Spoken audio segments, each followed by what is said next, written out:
Olá, bem-vindos ao podcast Mentes Brilhantes. Eu sou Cíntia Catelan, neuropsicóloga e especialista em cérebro de crianças e adolescentes. Bem-vindos a mais um bate-papo sobre neurociência. E hoje eu estou aqui com uma convidada ilustre para falar de um tema e tanto, doutora Adriana Mandia, neuropediatra da infância e adolescência. Seja muito bem-vinda. Obrigada, o prazer é todo meu. Fico honrada de poder participar aqui do podcast. Muito bom. Doutora Adriana é neuropediatra, especialista em pediatria e neurologia infantil pela Santa Casa, atua no Hospital Sírio-Libanês e Hospital 9 de Julho. Conta um pouquinho pra gente da sua atuação com famílias de crianças neurotípicas e típicas também, né?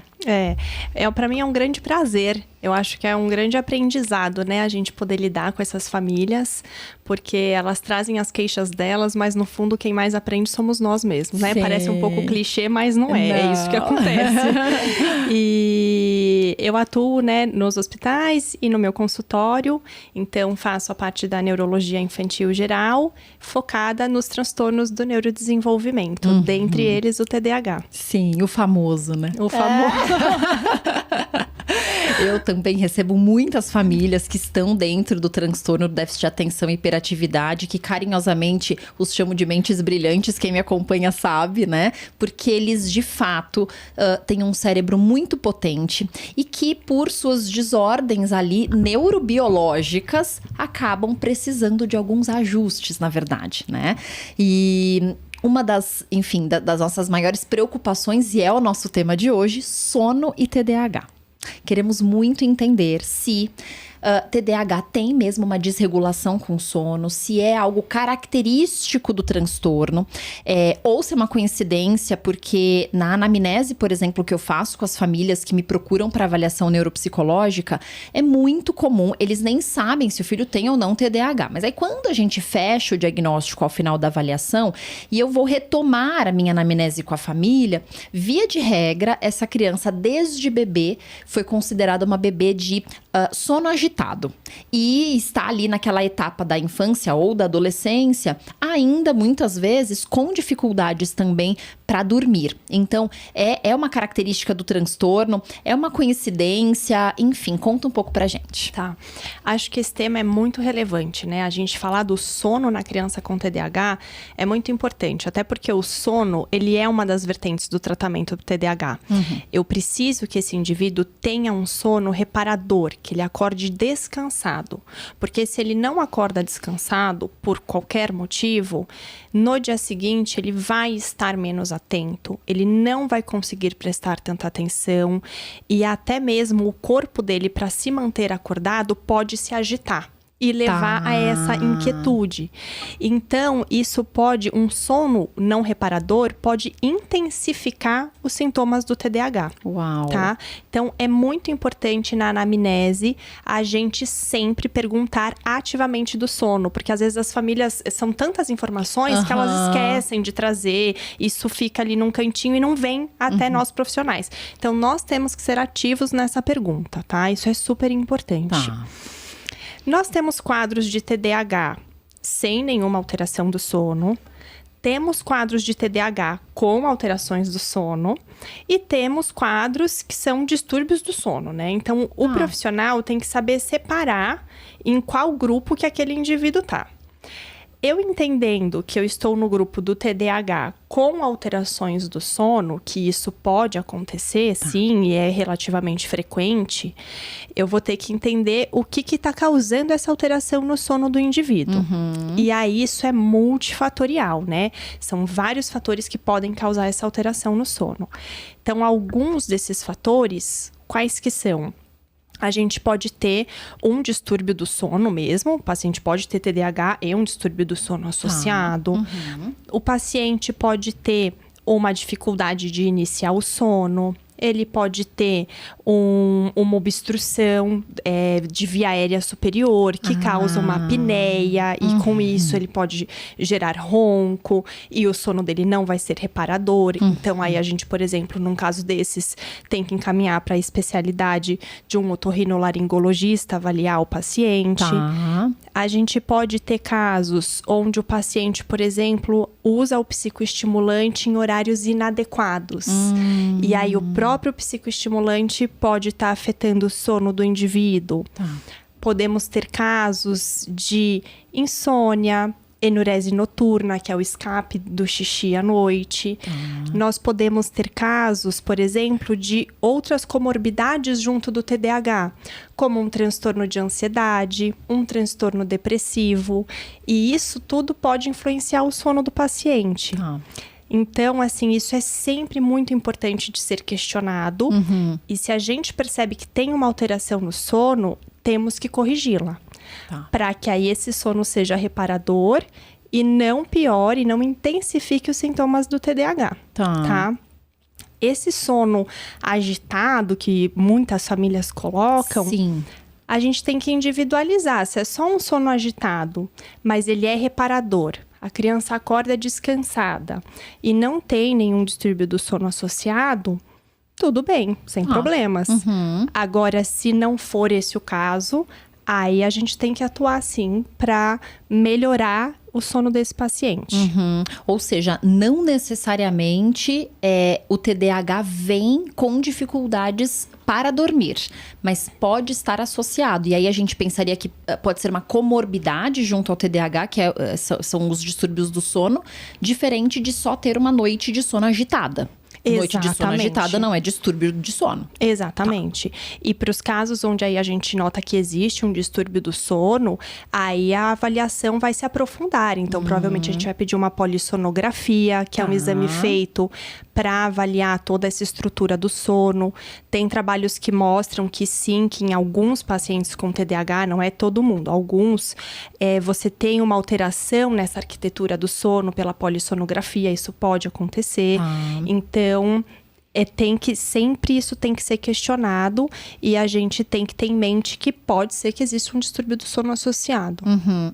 É muito interessante a gente saber disso, porque algo que eu defendo piamente, e, enfim, quem está comigo e me acompanha há algum tempo sabe sobre a tríade do bem-estar, é lição de casa, vocês sabem disso, né? A tríade do bem-estar não nos abandona, que é sono, alimentação e prática de atividade física. Sim. Então, a gente não pode se distanciar da tríade do bem-estar quando nós falamos do TDAH. Né? Então, quando a gente pensa, por exemplo, na alimentação, a gente fala muito mais sobre hábitos, sobre escolhas familiares, enfim, muito mais uma questão sistêmica ali dentro da dinâmica familiar.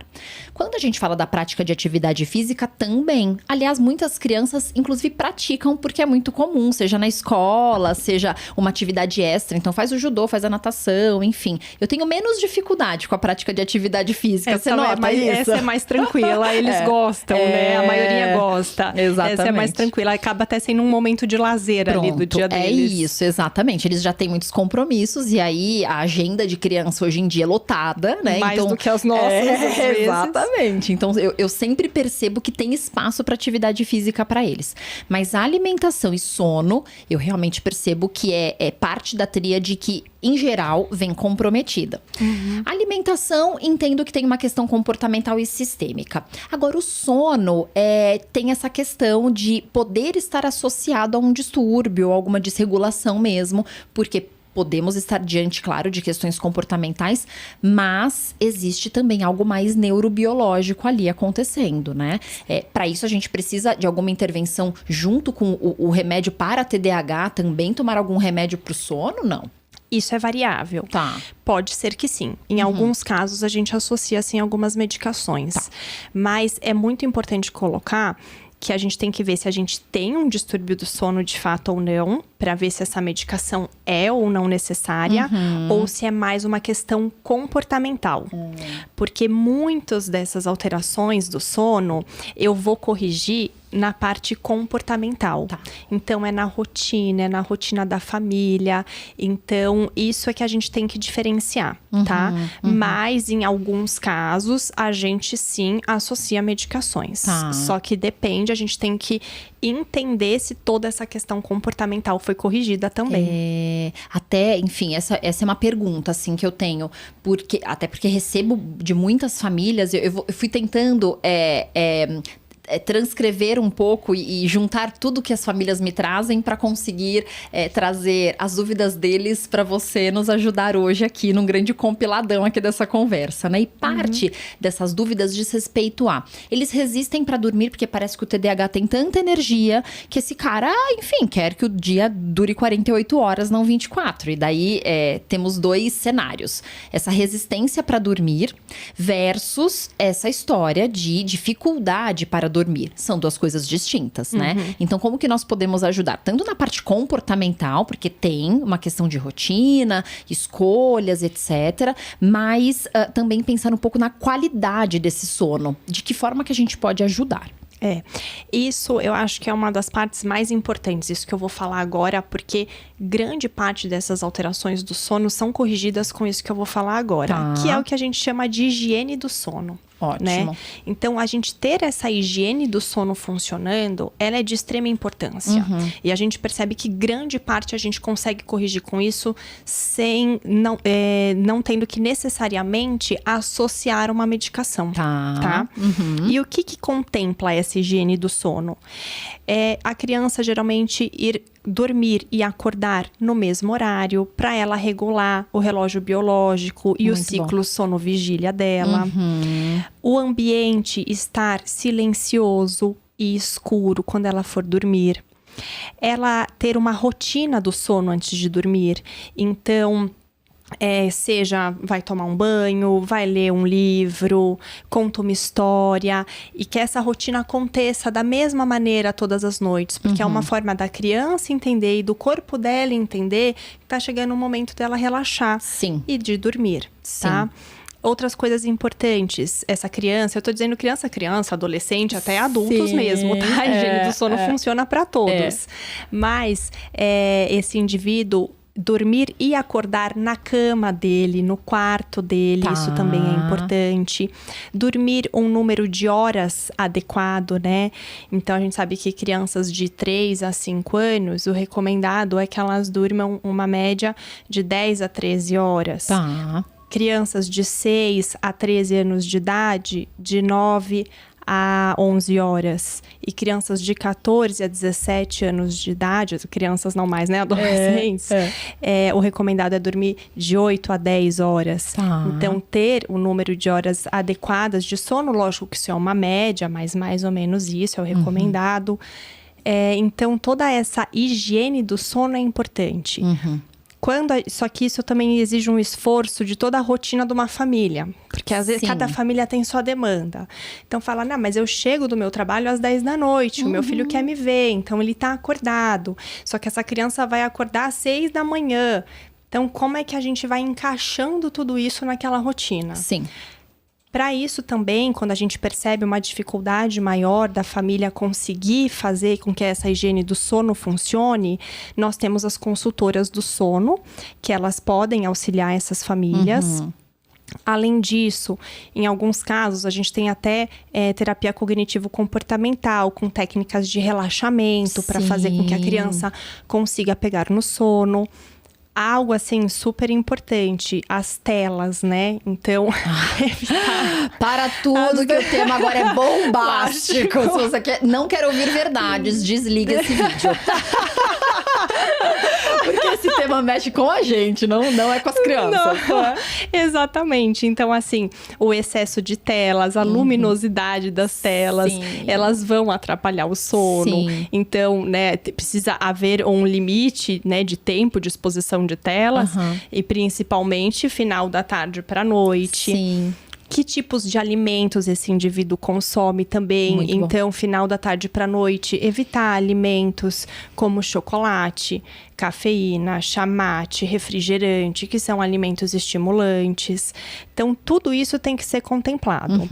Se a gente vê que tudo isso, além da atividade física, também é importante, não exercer mais no final da tarde e noite, porque senão o indivíduo pode ter uma dificuldade de pegar no sono, mas você tem que ter atividade física na rotina dessa criança. Se com tudo isso a gente não conseguiu resolver, a gente não conseguiu mudar os hábitos, a gente não conseguiu melhorar a resistência dessa criança a ir para a cama, a gente pode entender que de repente a gente tem algo a mais acontecendo. Sim. E nesses casos a gente pode até associar alguma medicação se for necessário. Às vezes um fitoterápico, às vezes uma melatonina, aí vai depender de cada caso, mas isso também pode ser feito e inclusive essa medicação ela pode ser associada às medicações específicas para tratar o TDAH. Tá. Quando você traz sobre a higiene do sono, higiene do sono não é para criança, né? Higiene do sono é para família, na verdade. Porque esses dias eu orientando uma família e daí o pai me disse, Cíntia, eu sou super rigoroso com essa questão de telas, mas ela, né, enfim, falou o nome da mãe. Ela falou, não é que eu dou telas, ele só pede pra ver o gatinho quando tá deitado na cama. Eu deixo ele ver só foto de gatinhos, a gente não fica assistindo filme. Mas veja, é tela igual, tela. né? Então, no fim, talvez falte também um pouco desse conhecimento, de entender quão prejudicial é a luminosidade das telas e isso vai atingir a qualidade do sono, né? Então... Exatamente, porque a gente tem totalmente a relação da luminosidade com a produção da melatonina. Tá. Então, quando a gente fica acordado de dia, porque tá claro, e a gente dorme à noite porque tá escuro. Porque aí o escuro, ele faz com que a gente produza mais melatonina e ela vai induzir o nosso sono, né? Induzir a gente a iniciar o sono. Tá. E o mesmo ocorre com a luminosidade das telas. Então, se eu tenho uma luminosidade de telas, isso também pode influenciar nessa produção e vai influenciar diretamente no meu sono. Se eu vou conseguir ou não induzir o sono, começar a dormir. Então, isso é super importante, essa questão da luminosidade.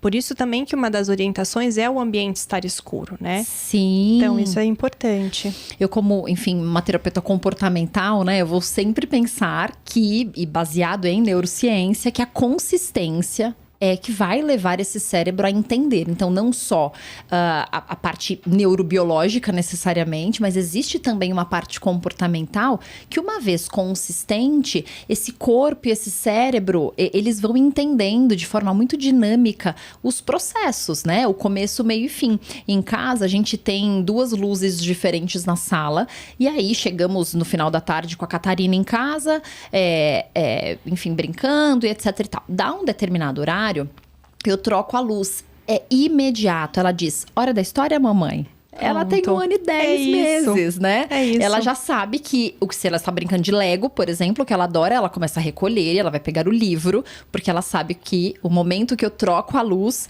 é o momento da gente começar a contar a história.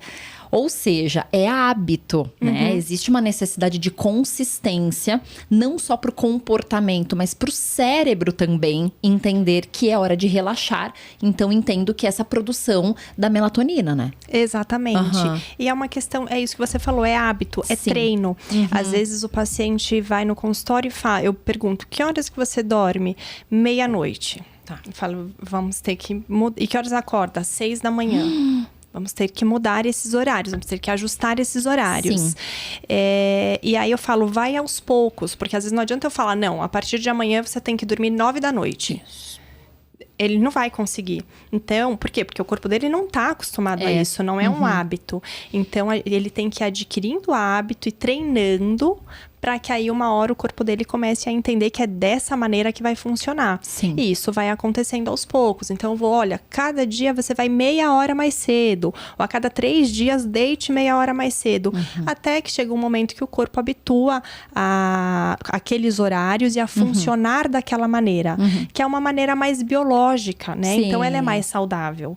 Isso é muito importante. Sim, um processo respeitoso, porque os pais também, entendo que, já que a higiene do sono é para todo mundo, os pais também vão dormir muito tarde. Se a criança vai dormir meia-noite, é porque a casa ainda está em movimento. E aí tem aquele super mito, né? Enfim, mitos e verdades de nós somos mais noturnos, etc. Na verdade, tem muito mais uma questão de fomos habituados a, e não necessariamente ter um padrão diferente de sono, né? Exatamente. E às vezes a própria rotina de trabalho dos pais acabam levando a esses horários. Sim. Mas aí a gente tem que conseguir encaixar uma outra maneira da forma acontecer.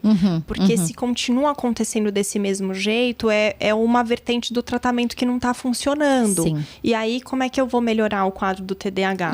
Se eu tenho um paciente que dormiu poucas horas, se eu tenho um paciente que não está descansado, eu não tenho como melhorar. Isso vai impactar, vai piorar os sintomas do TDAH, vai intensificar. Então, precisa haver um esforço de todos mesmo. E depois, muitos pais, o legal é que às vezes eu tenho esse feedback, eles falam, nossa, foi melhor para todo mundo lá em casa. Porque realmente é mais saudável, Claro, é um horário mais biológico. E no final, todo mundo se beneficia com essa mudança, né? Sim. Tem a questão do descanso e também do humor. Porque você falou que uma criança que está mais cansada, ela vai ficar mais irritada, né? Então, não dormiu direito, acorda mal no dia seguinte. Assim como ela deve ficar na escola mais agitada e vai aprender menos. E, na verdade, é uma cadeia de prejuízos, né? É uma noite mal dormida, a gente percebe nossa produtividade muito menor, muito mais comprometida, né? Um ritmo mais lento. A criança não vai diminuir o ritmo, é o contrário, né? Parece que eles não entendem muito bem que se estou com sono eu tenho que acalmar. É proporcionalmente ao contrário. Se está muito cansado, eles ficam muito agitados. Né? Que é o próprio corpo, porque aí eles sabem que eles têm que se manter acordados. Tá. E aí o corpo, para ele se manter acordado, ele vai se agitar. Então, e aí vai piorar esses sintomas da agitação, da inquietude. A criança vai estar mais irritada. Se ela tem momentos de impulsividade, pode ser que isso comece a acontecer com uma frequência maior, numa intensidade maior. Aí, nesse momento, para ela conseguir voltar a se regular, ela vai demorar, isso vai ser difícil. Para ela aceitar uma intervenção, para no dia seguinte você falar, filho, filha, agora é hora de ir pra cama, ela não vai querer. Então, assim, desencadeia uma série de coisas negativas, que depois pra gente conseguir controlar é mais difícil. Então, eu acho que o sono, assim, é um assunto que a gente tem que falar muito, tem que frisar muito para as famílias, para elas entenderem a importância. E é o que você falou. Mesmo quem não tem o TDAH, se você tem uma noite de sono mal dormida, no dia seguinte você rende menos. Exato. Né? A sua produtividade é pior. Então, essa noite de sono bem dormida, ela vai beneficiar a todos. Então, vamos fazer aí uma força-tarefa para tentar melhorar isso na casa como um todo, né? Sim, um remedinho natural mesmo, Exato. né? E funciona na grande maioria. Lógico né? que junto, eu sempre falo para as famílias, principalmente quando é um paciente mais opositor no comportamento dele, não vou pra cama, eu não quero. Tem toda a parte do acompanhamento com a psicóloga, fazendo a terapia cognitivo-comportamental, que vai ajudar também em tudo isso. Mas junto disso, eu preciso do esforço de todos para fazer acontecer. Isso. Não adianta querer colocar a criança na cama e ter festa em casa. Ela não vai dormir. É claro que tem algo muito mais interessante fora do quarto, ela vai desejar ficar lá, né? Lógico. Claro que tem uma questão de rotina, cada família vai ter a sua rotina e ser gentil com essa dinâmica familiar é importante. Então, sem culpa, sem cobrança, né? É uma mudança gradativa. Quando você traz essa sugestão de ir diminuindo esse intervalo aos poucos, isso é muito legal. Porque depois de uma consulta, imagino que os pais saem do teu consultório como saem do meu, falando, não, a Cíntia tem toda a razão, a doutora Adriana tem toda a razão, a partir de hoje eu sempre digo pra eles, olha, eu não quero promessas aqui, depois na hora que entrar no carro eu não quero DR no carro com o filho, eu quero que vocês resolvam o que tem que resolver aqui comigo. Porque aí viram promessas, assim, a partir de hoje, todo mundo na cama às 9. Ele não vai conseguir dormir às 9, inclusive. A dinâmica da casa não termina não às 9, assim então funciona, não tem como a criança ir também, né? Essa sugestão de ir aos pouquinhos, diminuir 20 minutos, 15 minutos, meia hora, todos os dias, a gente vai dando conta de habituar este cérebro de uma forma diferente, de uma forma muito gentil, com menos risco de oposição, porque resolver um problema e criar outro não é a nossa intenção. Não serve, né? Isso. E é outra dica, assim, outra orientação que eu dou para as famílias, é que às vezes eles falam, eu chego tarde do trabalho, e o meu filho quer me ver, é o tempo que a gente tem para ficar junto. Então, a gente tem que entender, tem que escutar o que essa família tá dizendo, porque não adianta a criança tá dormindo adequadamente, mas ela não vê o pai e a mãe durante a semana. Adianta? Não adianta isso. Então, a gente tem que ir fazendo esses ajustes conforme também as necessidades da família. Mas muitas vezes, às vezes, nos dias que então o pai ou a mãe trabalham em home office. Então, nesses dias, a gente consegue fazer uma rotina um pouco melhor. Tem um tempo de qualidade melhor com seu filho nesses dias, para que nos outros dias que você não vai ver o seu filho, porque de repente você chega mais tarde em casa, ele não sinta tanta falta, né? Ele não fique tão chateado com essa situação. Legal. Então, sempre isso a gente vai tentando ajustar para que seja feito de maneira gentil, como você mesmo colocou. Algumas compensações mesmo, né? Muito legal, muito bom. TDAH, então, que dorme, é TDAH mais tranquilo. E se tem uma coisa que pai e mãe de TDAH quer, é tranquilizar esse corpo, né? Que não para quieto. É o cara 1000 por hora e ponto, né? Isso mesmo. Muito legal, obrigada. Obrigada pelos esclarecimentos, entender e aprender com você sobre TDAH e neurotipicidade. É sempre um prazer. Até a nossa próxima. O prazer é todo meu. Muito obrigada. Obrigada.